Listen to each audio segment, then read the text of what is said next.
साथियों नमस्कार। आज की शुभ यात्रा में यूट्यूब के सभी दर्शकों का हार्दिक धन्यवाद, शुक्रिया।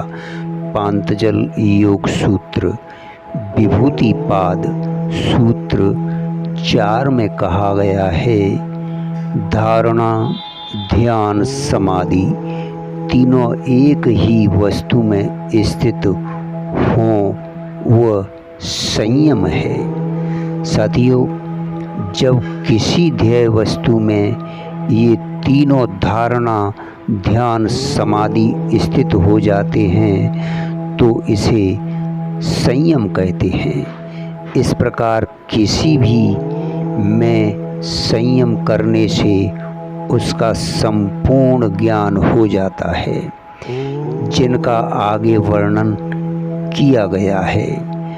आज के वैज्ञानिक ज्ञान प्राप्त करने के लिए प्रयोगशाला में परीक्षण करके अथवा घटनाओं और परिस्थितियों का अध्ययन करके निर्णय लेते हैं, किंतु इनमें पूर्ण ज्ञान के अभाव में त्रुटि की गुंजाइश रहती है।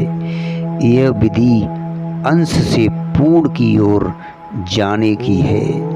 इससे वैज्ञानिक पदार्थ से आरंभ करके ऊर्जा तक पहुंच जाती है, जबकि योगी सीधा पूर्ण का ज्ञान प्राप्त कर अंश तक पहुंचा है।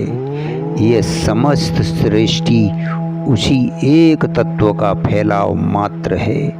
वह पुरुष और प्रकृति के स्वरूप से आरंभ के करके महतत्व, बुद्धि, अहंकार, तन्मात्राएं, भूत द्रव्य, इंद्रियां तथा शरीर तक आया है। पूर्ण का ज्ञान होने से त्रुटियों की संभावनाएं कम हो जाती हैं। सृष्टि का सारा ज्ञान योगियों ने इसी प्रकार संयम करके प्राप्त किया है।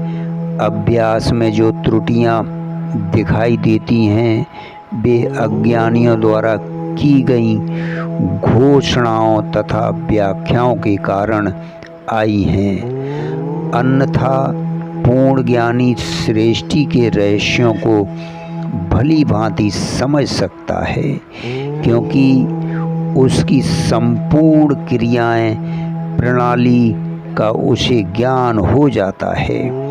यही अंतर्दृष्टि है जिसे प्राप्त करके प्राचीन काल में योगियों, ऋषियों, महर्षियों आदि ने चमत्कारिक खोजें की हैं। भारत इन खोजों में सबसे धनी है। चित्त जब किसी में इतना लग जाए कि वह अपने आप को ही भूल जाता है तो उसे संयम कहते हैं। संयम कहते हैं। धन्यवाद, शुक्रिया।